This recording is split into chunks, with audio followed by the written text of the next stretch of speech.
세계 역사 속에서 우리가 보면은 많은 나라들이 세워져서 흥왕하다가 후에는 쇠해져 가지고 없어진 경우, 또는 미약한 상태로 간신히 존재하는 경우, 그런 경우를 우리가 많이 보고 있습니다.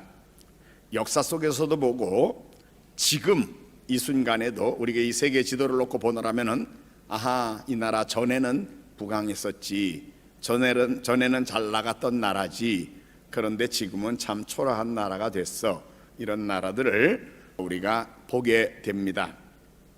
한 나라의 흥망성쇠가, 물론 개인도 그렇고 가정도 그렇고 어떤 집단도 그렇습니다만은, 한 나라의 흥망성쇠가 보통 사람들이 생각할 때는 정치, 경제, 과학기술 이런 것들에 의해서 흥왕하기도 하고, 또 그런 것이 모자르면 약해진다, 이렇게 일반적으로는 생각들을 하지만, 사실은 크게 나라가 망하고 나라가 없어지기까지 하고 하는 것은 그런데 달려있지 않았습니다. 그 민족이 가지고 있는 도덕성, 그 민족이 가지고 있는 가치관, 이것이 변질되고 잘못되어 있었을 때에 나라가 쇠하고 망했던 것을 우리는 보게 됩니다.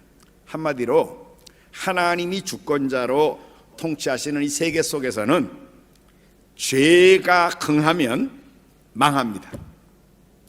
죄가 흥하면 망합니다.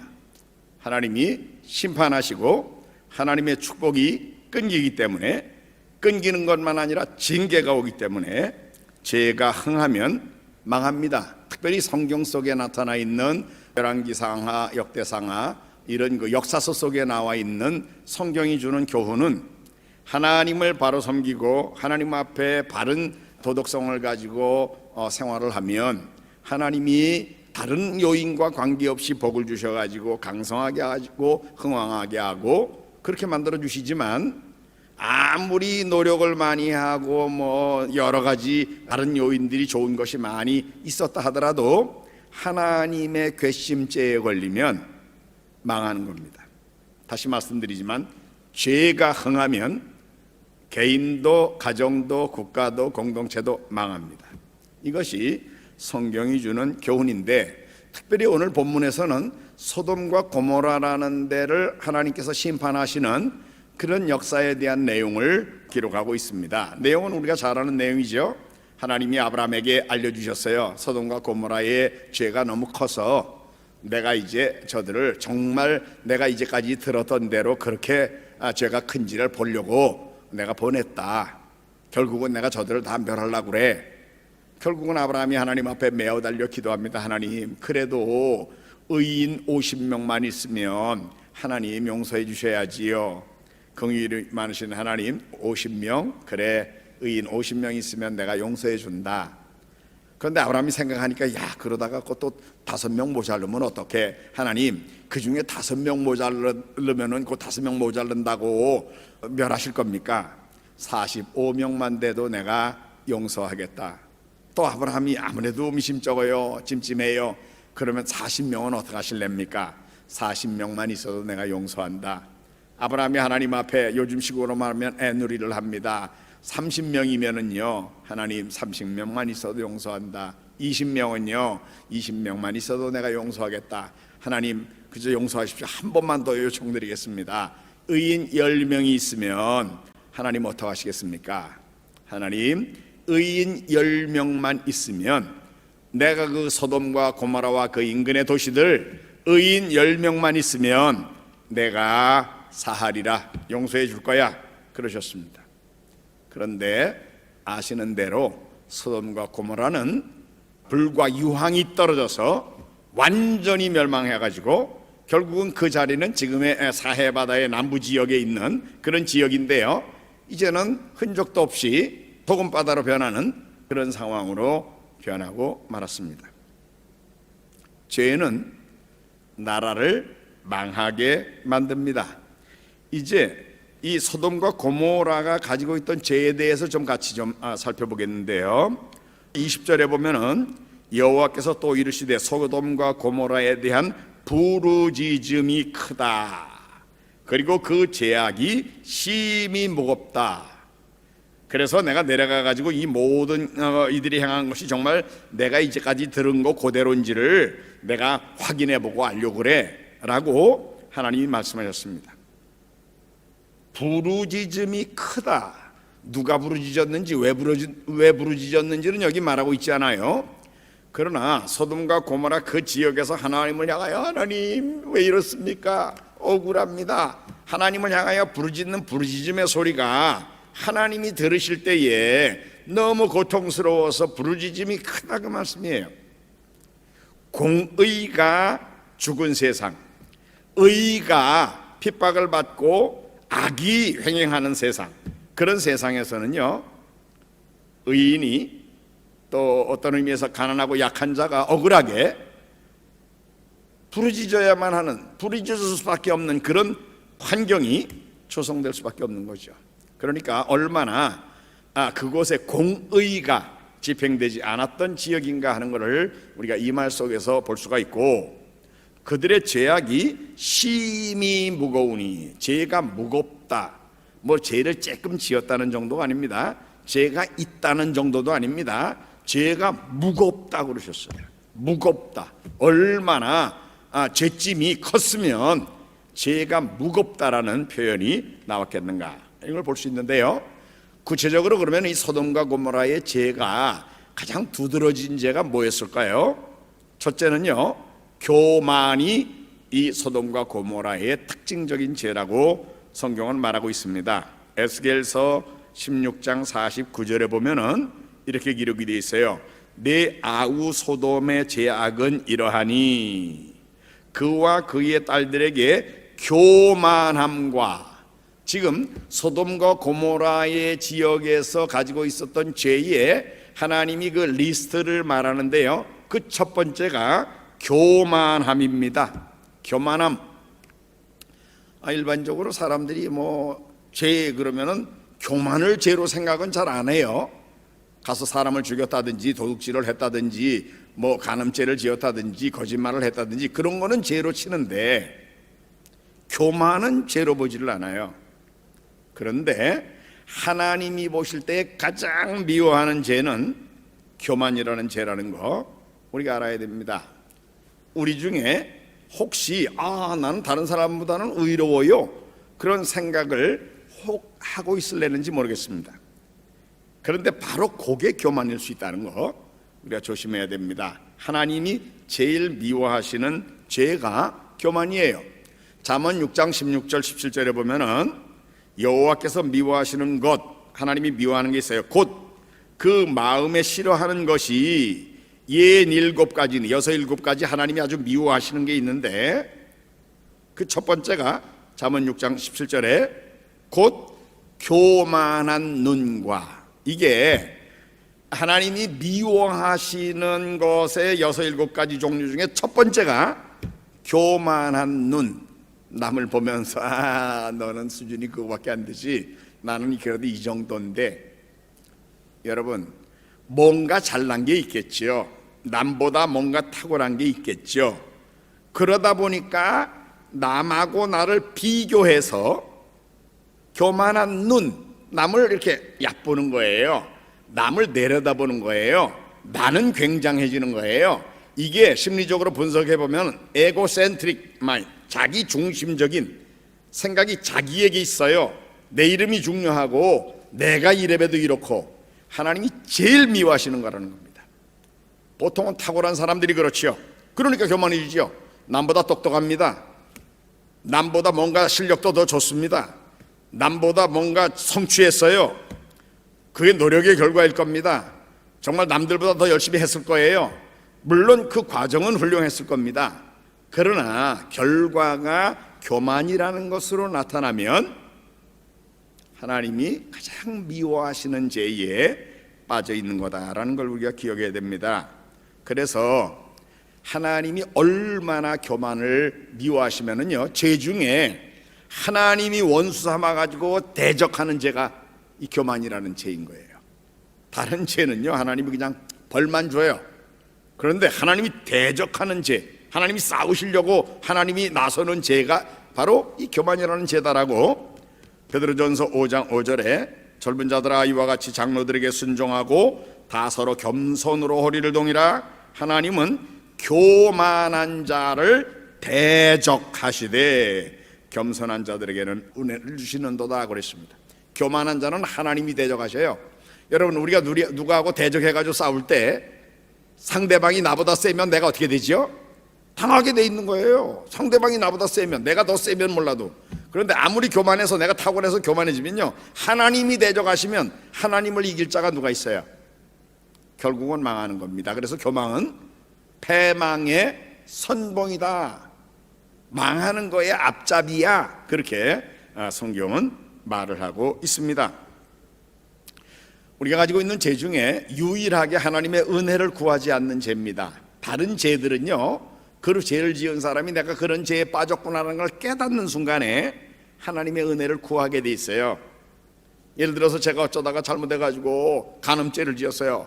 그러면 아이고, 야, 나 이제 망했구나. 하나님, 난 이제는 이런 죄를 지었으니까 난 하나님의 은혜가 없으면 난 이제 못 살아납니다. 하나님의 은혜를 구하게 돼 있다니까요. 다른 죄는 거짓말을 했어요. 아이고, 이것 때문에 내가 또 이제 내가 이것 때문에 거짓말해가지고 하나님 앞에 벌 받게 생겼구나. 하나님의 은혜를 구하게 돼 있어요. 다른 죄들은 하나님의, 죄가 물론 잘한 건 아니에요. 죄는 죄지만 다른 죄들은 그래도 하나님의 은혜를 구해요. 그런데 유일하게 하나님의 은혜를 구하지 않는 죄가 바로 교만이라는 죄입니다. 자기 잘난 줄 알거든요. 근데 이 소돔과 고모라의 죄의 첫 번째 그 항목이 바로 이 교만이라는 게 있었다라는 거 우리가 알아야 됩니다. 그러니까 이 교만은 증상은 뭐로 나타난다고 그랬는가 하면요, 잠언 21장 24절에 보면은 무례하고 교만한 자를 이름하여 망령된 자라 하나니 이는 넘치는 교만으로 행하기 때문이다. 교만으로 행하는 사람, 이 사람의 특징 무례해요. 무례하다 그 말이에요. 남보다 내가 탁월하다고 생각하기 때문에 남을 무시하는 거예요. 행동이 무례해요. 남들에게 좀 친절히 하고 공손하게 하고 이렇게 하지 않고요, 뚝뚝하게 하고 무례하게 해요. 이게 바로 교만의 두드러진 외형적인 증상입니다. 만일 내가 뭐 다른 죄 안 지었더라도 우리 성도들은 보통은 다른 죄 잘 안 지어요. 그런데 제가 볼 때 성도들이 제일 빠지기 쉬운 죄가 바로 이거예요. 그래서 우리가 다른 사람들만 죄인이라고 착각해서는 안 된다라는 겁니다. 목사가는 특별히 더 교만할 수 있어요. 오, 그래도 내가 성경 남들보다 더 잘 알지. 오, 나는 남들보다 기도 더 많이 하지. 오, 나는 남들과 같은 저런 죄는 안 짓지. 오, 나는 경건하게 살고 있지. 물론 객관적으로 수치로 재보면 그럴는지 모릅니다. 그러나 하나님 앞에 그것이 교만이라는 것으로 하나님이 보실 때에 측정된다 그러면 이거는 소돔과 고모라가 유황불에 맞아서 멸망하던 그 제2의 첫 번째 항목에 해당된다라는 것을 우리가 알아야 됩니다. 다시 한번 우리 스스로를 계속해서 점검하면서 교만에 빠지지 않도록, 내가 뭔가 선줄로 아는 자는 넘어질까 조심하라고 그랬잖아요. 내가 뭔가 그래도 이 정도로 하나님 앞에 경건하게 사네, 이런 거 있을 때에도 내가 이만큼 성경 지식도 늘었네, 내가 이만큼 기도도 많이 하네, 나는 이만큼 전도도 많이 했네, 이럴 때에도 우리가 이 교만이라는 함정에 빠질 위험이 있다는 거 항상 기억해야만 하겠습니다. 둘째로 이 소돔과 고모라의 죄로 에스겔 16장 49절에 말하는 것은, 에스겔 16장 49절에 보면은 내 아우 소돔의 죄악은 이러하니 그의 딸들에게 교만함과, 아까 첫 번째라고 그랬죠. 두 번째는 음식물의 풍족함과 태평함이 있음이며 또 그가 가난하고 궁핍한 자를 도와주지 아니하며. 하나님이 복을 많이 주셨어요. 그래가지고 음식물이 풍성해요. 오, 그러니까 내가 노력해가지고 얻었으니까 내가 먹고 내가 잘 살면 되지. 그런데 옆에 가난하고 궁핍한 자를 도와주지 않은 거, 이게 우리 하나님이 보실 때 또 두 번째로 소돔과 고모라의 죄였다라는 것을 우리가 알아야 됩니다. 하나님이 은혜를 부어주시고 복을 부어주셔가지고 부자가 되는 사람들, 또 높은 자리에 올라가고 성공하는 사람들이 있습니다. 그럴 때일수록 아까 말씀드렸던 대로 교만해지지 않고 겸손해져야 되고요. 하나님이 나에게 은혜로 맡겨주신 것들을 어떤 의미에서 나보다 더 필요로 하는 사람에게 나눠주는 그런 쉐어링 스피릿이 있어야 되는 거예요. 그것이 하나님이 기뻐하시는 것이지 내가 번 거니까 내가 다 써야 된다? 아닙니다. 그건 하나님이 기뻐하시는 태도가 아니에요. 소돔과 고모라가 롯이 볼 때에 저기는 비옥해, 그러니까 아브라함이야 넌 저쪽 하면 내가 저쪽 하고 너희가 저쪽 하면 나 저쪽 할게, 그러니까 롯이 그쪽을 택했어요. 왜? 부유하거든요. 땅이 비옥하거든요. 그래서 그쪽으로 간 거예요. 하나님이 이렇게 비옥함을 준 지역입니다. 복을 부어주셨어요. 그러면은 그 받은 복을 가지고 나눠야 되잖아요. 그런데 아니야, 이거는 내가 누리는 게 당연해. 왜? 내가 노력했잖아. 내가 여기 먼저 자리 잡았잖아. 옛날에 소금 바다가 되기 전에는 거기가 아주 농사도 잘 되고 그러는 지역이었던 것 같아요. 그런 거 보면은요, 지금은 소돔과 고모라가 멸망한 다음에 유황불이 내리고 거기가 소음으로 변해가지고 지금은 소금 바다가 돼버리고 거기 농사가 풀이 못 자라는 곳으로 변했지만, 그러니까 여러분, 하나님이 주신 은혜로 내가 지금 모든 포지션이나 재산이나 모든 것을 누리고 있다는 것을 우리가 알아야 됩니다. 그래서 내가 받은 모든 것을 내 혼자 써야 된다고 생각하면 안 돼요. 하나님이 이것을 어디다, 나는 선한 청지기로서 어디다가 어떻게 쓰는 것이, 누구와 쉐어해서 더 효율이 많은 대로 더 절실한 사람에게 더 나눠가지고 같이 나누고, 이런 태도를 가져야 우리 하나님이 기뻐하신다라는 거 우리가 기억할 필요가 있습니다. 가난하고 힘없고 약한 자들, 그런 자들의 부르짖음이 컸다고 그랬어요, 이 소돔과 고모라가. 그러니까 너무 빈부격차가 그리고 권력자들의 권력이 너무 강포를 행하는 그런 권력이었던 것으로 그렇게 보여집니다. 세 번째로 이 소돔과 고모라의 죄는 나그네를 괴롭히는, 압제하는 그런 죄를 가지고 있었습니다. 창세기 19장 9절에 보면은 다음 장에 두 천사가 그 소돔 성에 들어가서 롯의 집에 갔을 때에 그 동네 사람들이, 소돔 사람들이 몰려와 가지고 창세기 19장 9절에 그들이 가로되 너는 물러나라, 또 가로되 이놈이 들어와서 우고하면서 우리의 법관이 되려 하는도다. 이제 우리가 그들보다 너를 더 헤아리라 하고 롯을 밀치며 가까이 나와 그 문을 깨치려 하는지라.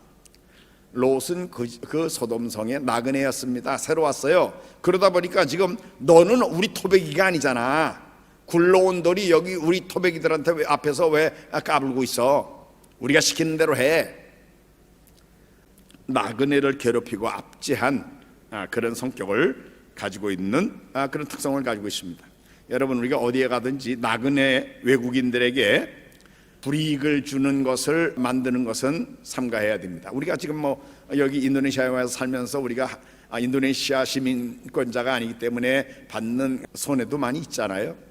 그 나그네를 압제하는 이런 태도들. 근데 이게 인도네시아에 우리가 지금 나그네로 와서 사니까 우리가 느끼는 거지만, 한국에 와 있는 우리는 그래도 인도네시아에서는 어떤 의미에서 우리가 더 돈도 많고 더 누리는 입장에서 인도네시아 사람을 같이 사니까 별로 그런 거 못 느낄지 모르지만, 여기서 한국에 와 있는 인도네시아 노동자들 같은 사람들, 떠나가 끄르자, 때까이라 그러죠. 떠나가 끄르자 인도네시아 같은 사람들, 우리 인도네시아에 와 있는 사람들 보면은 얼마나 안 됐습니까? 우리가 그래서 그들을 좀 도와줘야 되는 거예요. 그들이 우리와 똑같이 아프면 병원에 갈 수 있는 혜택, 치료의 혜택이라든지, 또 우리가 누릴 수 있는 그런 그 혜택을 그들도 누릴 수 있게 이렇게 배려하는 이런 자세가 있어야 되는데, 이 소돔성의 경우에는 분명히 나그네를 압제하는 그런 태도를 가지고 있었습니다. 특별히 제가 네스동교회에서 목회하던 시절에는 제에게도 많은 정보가 들어오는데요, 그 외국인 노동자들을 학대하는 기업주들, 한국에서 그냥 일 시켜놓고 월급 안 주고 말이죠, 가둬놓고 일 시키고 자유를 안 주고 막 이러는 그런 거에 대한 그 정보를 제가 너무 많이 들어가지고 그때는 너무 많이 마음이 상했던 때가 있었습니다. 요즘은 이제 우리나라 정부에서도 많이 그런 거에 대한 그 제재를 하고 조치를 잘 하고 있습니다만은, 사실 불법 체류자들 이런 사람들 우리나라 정부가 우리한테 필요하니까 내버려두고 있는 거지, 다 알면서 내버려두고 있는 거거든요. 그러니까 이제 이 불법 체류자라는 이유로 그 사람들을 그냥 계속 잡고 월급도 조금 주고 월급도 아예 안 주기도 하고 학대하고 이런 경우, 이게 얼마나 무서운 죄입니까? 소돔 고모라가 바로 이런 죄, 이 나그네를 학대하고 나그네를 압제하는 이런 잘못이 있었던 거, 우리는 이런 죄가 우리 가운데 있어서는 안 되겠습니다. 그 다음에 두드러진 소돔과 고모라의 죄는 음란함, 성적인 죄가 음란했어요. 특별히 이 소돔과 고모라는 동성연애, 이것이 특징으로 보여지는 죄였습니다. 그래서 예레미야 23장 14절에 보면은 이런 말씀이 나와요.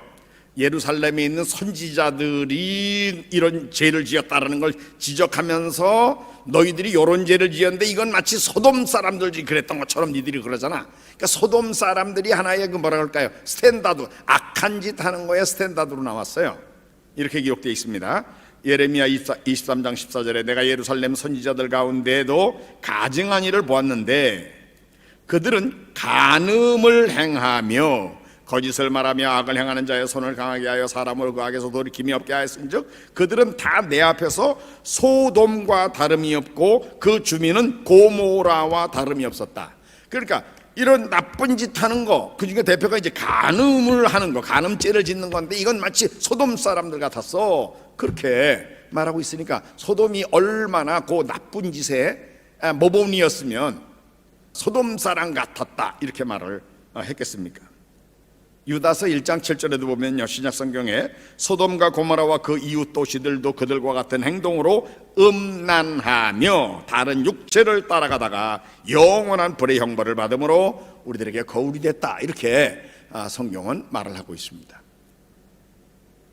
영어에 그 소도마이트라는 단어가 있어요. 소돔 사람이라는 뜻인데, 그 소도마이트라는 단어는 남색자, 동성연애자, 수간자, 이상 성행위에 빠진 사람, 그런 뜻이에요.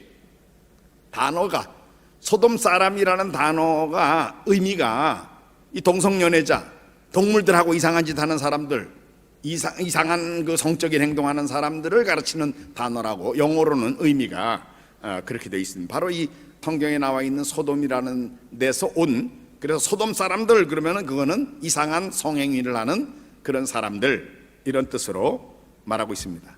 그래서 심지어 창세기 19장 5절에 보면은 이 하나님이 그 소돔과 고모라를 멸하라고 두 천사 보냈잖아요. 천사가 남자 모양을 하고 사람 모양으로 왔잖아요. 그러니까 야 롯, 그 사람들 내보내, 우리가 그 사람들하고, 여기 우리말 성경은 아주 점잖게 우리가 그들을 상관하리라 5절에 그렇게 말했어요. 근데 영어 성경에는 so that we can have sex with them, 우리가 그들하고 성관계 하려고 그래, 그렇게 번역을 뉴 인터내셔널 버전에는 그렇게 직접적으로 번역을 하고 있습니다. 얼마나 웃기는 사람들이, 지금 어떤 나그네들이 여기 동네 왔어요. 근데 이거 새로운 거 싱싱한 거 같구나, 나와라, 나하고 성관계 하자, 이거예요. 얼마나 음란했으면 그 동네가 그렇게 됐나 하는 걸 우리가 보는데, 이 음란함은 인간들이 가지고 있는 모든 분야에서 가장 피해가 큰 그런 죄입니다. 우리나라에도 성희롱이라는 거 많이 말하지만 이제 요즘 뭐 고상하게 쓰느냐고 성희롱이라고 그래도 조금 부드러운 표현으로 지적을 하고 있어요. 성매매, 사이버 음란물들, 이게 우리 사회가 얼마나 잘못 빠져 있는가 하는 것을 보여주는데, 특별히 인터넷이 더 빠르게 많은 것을 보급하면서 음란한 그런 그림들과 음란한 그런 동영상들이 얼마나 넓게 퍼져 있는지 모릅니다. 이 음란죄는 첫째로 가정을 파괴합니다. 부부간의 아름다운 부부 생활을 파괴해요. 그러니까 자녀 교육이 또 망가집니다.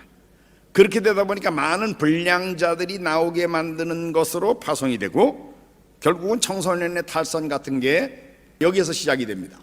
어른 세대가 그런 데 빠져 있다가 보니까 자녀 세대가, 가정이 파탄나고 자녀 세대가 그런 데 빠져가지고 결국은 사회적으로도 큰 문제가 되고 나라가 이렇게 가면은 망하는 겁니다.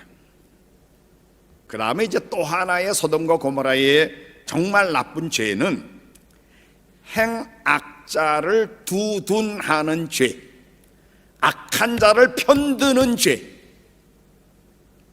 내 편이니까, 내가 좋아하는 사람이니까 그 사람이 한 건 눈 감아줘야 돼, 그 사람이 한 건 그건 그 정도는 괜찮은 거야 라는 거, 이게 소돔과 고모라의 죄입니다. 예레미야 23장 14절에 보니까 내가 예루살렘 선지자들 가운데 가증한 일을 보았는데 그들은 간음을 했다. 그 다음에 거짓을 말하고 악을 행하는 자의 손을 강하게 만들어줘가지고 사람으로 그 악에서 돌이킴이 없게 하였다. 그들은 다 내 앞에서 소돔과 다름이 없고 고모라와 다름이 없었다. 그러니까 악한 짓 한 사람들의 손을 들어줘. 그러니까 그거 괜찮네. 그러니까 그냥 악한 짓 하는 거 계속 할 수 있게 보장해 주는 거예요. 이게 소돔과 고모라의 죄에, 그것이 끊기지 않고, 죄의 사실이 끊이지 않고 계속되게 만든, 결국은 유황불이 떨어지고야 끝나는 그런 죄였습니다. 우리나라가 그런 것 같아요. 지금 우리나라가 그래요. 어떤 신문들 보면, 어떤 방송들 보면은 분명히 이 소돔과 고모라가 짓고 있는 이런 죄들을 그냥 그대로 짓고 있어요. 무조건 내가 좋아하는 편, 그쪽 사람이면은 무조건 오라, 무조건 편들어. 그건 그럴 수도 있지, 그건 이해해야 되지. 근데 내가 싫어하는 편에서 사람들이 뭐를 말하면은 그거는 무조건 잘못한 거야, 무조건 공격의 대상이야. 여러분, 우리는요 왼쪽도 오른쪽도 아닙니다. 하나님 편이어야 되고 상식과 양심을 따르는 편이 되어야 됩니다. 옳은 거 옳다 그러고 틀린 거 틀리다 그래야 됩니다. 우리 예수 믿는 사람들은요, 또 제가 강원도니까 우리 강원도에서 사람이 한 건 다 봐줘야 되고 그런 것도 안 됩니다. 항상 하나님 앞에서 옳은 거 옳다 그러고요, 하나님 앞에서 하나님이 틀렸다 그러는 거 틀렸다고 그러는, 그리고 이 사람이 한 거 옳은 것 있으면 옳다고 그러고요, 같은 사람이라도 잘못한 거면 잘못했다고 그래야 되는 거예요. 그게 그래야 이 소돔과 고모라 같은 죄에 빠지지 않습니다. 이 소돔 사람들의 죄가 죄를 악을 행한 자의 손을 강하게 해줘가지고 사람으로 그 악에서 돌이키지 않게 만드는 거, 이게 소돔과 고모라의 죄였다라고 예레미야 23장 14절에 분명히 말을 했습니다. 그래서 악한 자가 계속 성공하면요, 악한 자가 더 부러움의 대상이 되는 사회는 정직한 사람들의 의욕을 꺾어놓고 그 사회는 망해가게 되어 있습니다. 그럼 나라 망하는 거죠. 그리고 또 하나는, 소돔 사람들의 또 하나는 죄를 발표하는 뻔뻔함이 있다고 그랬어요. 뻔뻔해요. 죄를 발표해. 나 이런 죄 지었어. 나 정도로 그래도 실력 있으면 이런 죄도 지을 수 있는 거야. 나 정도 지위 있는 사람은 이 정도는 해도 괜찮지. 이사야 3장 9절에 보니까 그들의 안색이 불리하게 증거하며 그들의 죄를 말해주고 숨기지 못함이 소돔 같았다. 죄를 말하고 숨기지 않아요. 뭐 그 정도야, 뭐 나보다 더 나쁜 놈도 있는데 나는 이 정도야. 이런 짓을 했다고 자랑하는 사람들, 그게 무슨 자랑입니까? 부끄러워해야지요. 예. 그런데 죄를 자랑하는 거, 이게 소돔 고모라의 죄였다라고 성경은 말하고 있습니다. 죄를 부끄러워하지 않고 오히려 죄 지은 것을 자랑하는 분위기, 죄가 지탄을 받지 않고 모든 사람들의 부러움의 대상이 되는 그런 사회면 망하는 겁니다. 그러면 그건 분명히 망하게 돼 있어요. 한 번 그런 짓 해가지고 저렇게 출세해가지고 이야 저거 할만한데? 그래요? 그런 거를 부러워하는, 죄를 뻔뻔스럽게 자랑하게 되는, 모든 사람이 그래서 그런 죄를 지어가지고 성공하는 사람들을 부러워하는 그런 분위기가 되면 그 나라는 이제는 망하기 직전인 것입니다. 하나님은요 단숨에 망하게 하실 수 있어요. 일본이 승승장구하다가 원자폭탄 하나, 8월 6일 날 원자폭탄 하나 뚝 떨어지니까 히로시마에 망하잖아요. 그렇게 망하니까 이제까지 그냥 우리 서로 불가침 조약에 짜 그래가지고 가만히 있던 러시아가 이틀 만에 선전포고를 하고 쳐들어오잖아요. 그리고 일주일 만에 일본이 항복하고 손들고 나오잖아요. 잘 나가는 것 같을 때, 승리하는 것 같을 때 갑자기 망할 수 있다는 것도 알아야 되는 거죠. 죄를 부끄러워하고 뻔뻔스럽게 하다가는 하나님이 갑자기 치시면 망하는 겁니다. 그래서 결국은 신명기 29장 23절에 그 온 땅이 유황이 되며 소금이 되며 또 불에 타서 심지도 못하며 결실함도 없으며 거기에는 아무 풀도 나지 아니함이 옛적에 여호와께서 진노와 격분으로 멸하신 소돔과 고모라와 아드마와 스보임의 무너짐과 같음을 보고 물을 것이다. 그러니까 소돔과 고모라와 그 인근 도시라고 그랬는데 그 인근 도시 이름 중에 아드마, 스보임 이런 것도 유황이 되고 소금이 되고 불에 타 심지어 심지도 못하고 결실도 없는 그런 풀도 나지 않는 곳으로 변해버리는, 완전히 초토화되고 망하게 되는 그런 결과가 주어졌다라는 것을 지금 성경은 분명하게 증거해서 말하고 있습니다. 여러분, 소돔 고모라의 사건이 거기만 역사에 단 한 번만 있는 일입니까? 역사 속에 강대하던 로마가 아직 있나요?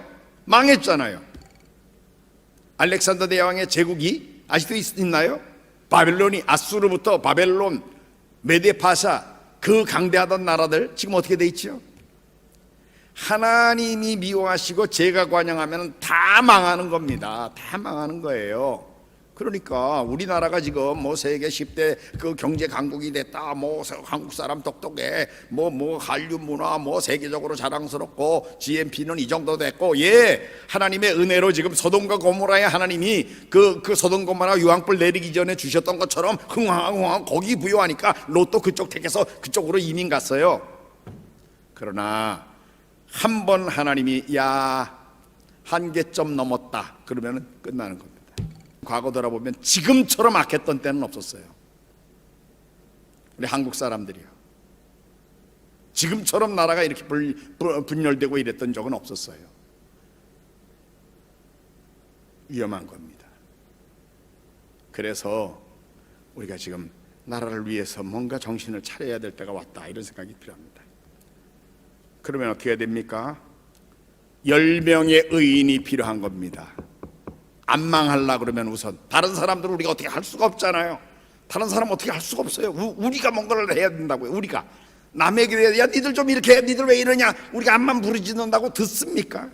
문제는 우리가 안 망하게 하는 뭔가 우리가 역할을 해야 된다, 그 말이죠. 여기 10명의 의인만 있었으면 살아남았을 거예요. 근데 그 10명이 모자라가지고 망했거든요. 그러니까 우리가 그 10명에 속하는 사람들이 되도록 우리 스스로는 노력을 해야 됩니다. 아까 32절에 아브라함이 또 이르되 주는 노하지 마옵소서, 내가 이번만 노하리이다. 거기에 10명을 찾으시면 어찌하시려나이까. 이르시되 내가 10명으로 10명으로 말미암아 멸하지 아니하리라. 예레미야서 5장 1절에 보면은 너희는 예루살렘 거리로 빨리 달리며 그 넓은 거리에서 찾아보고 알라. 너희가 만일 정의를 행하며 진리를 구하는 자를 한 사람이라도 찾으면 내가 이 성읍을 용서하리라. 한 명도 없었다, 그 말이에요. 그래서 예루살렘 함락됐습니다. 결국은 망했어요. 바벨론이 와가지고 완전히 초토화시켜버렸어요. 예루살렘에 한 명의 의인이 없었다니까요. 그런데 거기 예레미야서에 계속 보면은요, 그 죄를 몇 가지, 그 예루살렘과 당시에 예레미야 당시의 죄를 예레미야 5장 7절에 보면은 내가 어찌 너희를 용서하겠느냐 그러면서 제가 읽겠습니다. 네 자녀가 나를 버리고 신이 아닌 것들을 맹세하였으며 내가 그들을 배불리 먹였는데도 그들이 간음하며 장기의 집에 허다히 모이며 그들이 두루다니며 살찐 수말같이 각기 이웃의 아내를 따라 소리 지르면서 몰려다녔다. 여호와의 말씀이니라. 내가 어찌 이 일에 대하여 벌하지 아니하겠느냐, 내 마음이 어떻게 이런 나라에 보복하지 않겠느냐. 지금 음란했다, 그 말이에요. 내가 너희들에게 영양가 많은 걸 먹여놨더니 괜히 그저 건강하니까 간음하며 창기집에 허다히 모인다. 그리고 옆에 집 이웃 여자들, 이웃의 아내들을 쫓아다니는 그런 자들이 됐다. 내가 어떻게 이들을 별하지 않겠느냐. 예레미야 5장 7, 8, 9절에 그렇게 말했고요. 그 다음에 예레미야 5장 28절 29절에 보면 또 이렇게 말합니다. 똑같이 내가 어떤 이런 일을 벌하지 않겠느냐고 하시는 말씀인데, 살찌고 윤택해져 가지고 또 행위가 심히 약하여 자기 이익을 얻으려고 송사 곧 고아의 송사를 공정하게 하지 아니하며 빈민의 재판을 공정하게 판결하지 아니하는도다. 재판관들이 옳은 거 옳다고 그러고 틀린 거 틀리다라고 판결을 해야 나라에 정의가 살고 공의가 사는데, 재판관들이, 판사들이 자기 이익 따라서 판결한다 그 말이에요. 우리나라에 이런 판결이 많은 것 같아요. 지금 옳은 거 옳다고 판결을 해줘야지요. 그래야 나라가 서고 공의가 살아나는데, 내가 지지하는 사람, 내가 속한 편, 무슨 연구회에 소속된 사람들이 그저 지지하는 쪽, 그러면은 거기는 무조건 편들고, 그러면 안 되는 거예요. 그러면 망하게 돼 있어요. 하나님 뭐라 그러신지 아세요? 거기 오늘 예레미야 5장 29절에 내가 이 일들에 대하여 벌하지 아니하겠으며 내 마음이 이 같은 나라에 보복하지 아니하겠느냐? 여호와의 말씀이니라. 하나님이 진노를 쏟으신다 그 말입니다. 그렇게 계속 나가면 옳은 거 옳다고 그러고 틀린 거 틀리다고 그래야지, 의인은 의롭다고 존중받고 악인이 벌을 받아야지요. 이렇게 반대로 되면은 하나님이 징계하시는 겁니다. 거짓말, 남을 해하는 말, 예레미야 9장 8절에 그들의 혀는 죽이는 화살이라, 거짓을 말하며, 거짓 뉴스 계속 말하는 매스컴들 많지요 요즘. 입으로는 그 이웃에게 평화를 말하나 마음으로는 해를 꾸미는도다. 어떻게 하면 저 사람을 죽일까, 이걸 꾸며가지고 그런 걸 거짓말로 막 퍼뜨려. 얼마나 거짓 뉴스가 많습니까? 저는 우리나라에요, 어느 쪽을 막론하고 거짓들을 너무 많이 만들어요. 이쪽 사람도 만들고 저쪽 사람도 만들고, 둘 다 똑같아요. 제가 볼 때는 거짓, 진실을 말해야지 왜 거짓말들을 막 만들어가지고 남을 헐뜯고 그래요. 그러니까 나라가 지금 뭐가 옳은지 기준을 찾을 수가 없어요. 망하는 거예요. 혼란이 와가지고. 그 거짓에 대해서도 예레미야 9장 9절 그 다음 절에 보니까 내가 이 일들로 말미암아 그들에게 벌하지 아니하겠으며 내 마음이 이런 나라에 보복하지 않겠느냐, 나 여호와의 말이니라. 하나님이 내가 어떻게 이 나라를 그냥 두냐, 이런데 이렇게 음란한데, 이렇게 거짓된데, 이렇게 공의롭지 않게 재판하는데 내가 어떻게 이런 나라를 그냥 두냐. 야 느부갓네살 쳐들어가라. 결국은 망한 겁니다. 그래서 이 예레미야 때에 예루살렘이 함락된 거예요 결국은. 그래서 바벨론으로 포로로 잡혀가고 나라는 풍지박산 났습니다. 그래서 예레미야가 탄식하면서 눈물을 흘리잖아요. 그때 하나님 앞에 있는 예레미야 그 상황을 알면서. 그래서 예레미야가 어찌하면 내 머리는 물이 되고 내 눈은 눈물 근원이 될고 죽임을 당한 딸 내 백성을 위하여 추야로 울겠다. 예레미야 9장 1절에. 그래서 예레미야를 눈물의 선지자라 그러는 거예요. 너무 답답하니까, 눈물밖에 안 나오니까. 우리 몸에 병균이 침투하면 대항할 수 있는 항체가 있어야 됩니다. 근데 항체가 없으면 그저 몸은 맥없이 죽는 거예요. 의인 10명이 없어서 죽었습니다. 망했습니다. 소돔 고모라. 우리 대한민국, 우리 민족을 위한 항체가 필요합니다. 누가 항체가 되어야 되겠습니까? 여러분과 제가 되지 않으면 누가 되겠어요? 저도 죄성 때문에 괴로워하면서 고통받고 있는 그런 죄인의 한 사람이지만, 그럼에도 불구하고 그래도 우리가 하나님 앞에서 뭔가 의의를 추구하고 하나님 앞에 살려는 그런 스트러글이 있어야 되지 않겠어요? 죄를 전혀 행하지 않는 의인은 없다라고 성경은 말합니다. 우리 속에 있는 죄성 때문에 우리도 계속 고통하며 살고 있는 건 사실이에요. 그러니까 나도 내가 의인이라고 말할 자신은 없어요. 그러나 적어도 하나님 앞에서 의롭게 살려는 노력을 하고, 그래서 우리 민족을 위해서 하나님 한 번 좀 용서해 주세요 이렇게 나서는 일에 우리가 노력은 해야 되지 않겠습니까? 그래야 계속해서 하나님 앞에 설 수 있는 사람들이 되는 겁니다. 의인 10명이 필요합니다.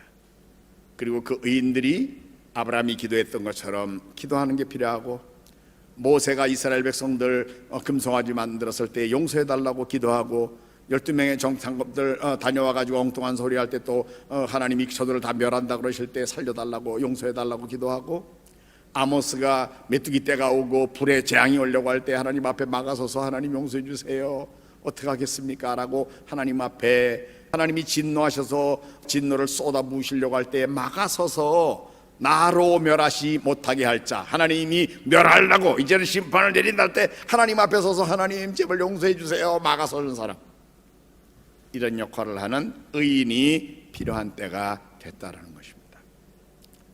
이제 8월 우리 민족의 광복의 경험을 가진 이 주간에 다시 나라가 망하면 일정 시대 때 우리나라가 받았던 고통과 같은 고통을 또 당할 수도 있다는 거 우리가 생각하면서, 여러분 지금 우리 우크라이나 같은 나라 보세요. 옆에 나라가 강하다고 확 쳐들어오면 옆에 우리나라 있는 나라들 다 러시아든 중국이든 우리가 그냥 믿을 수 있는 나라들이 아니에요.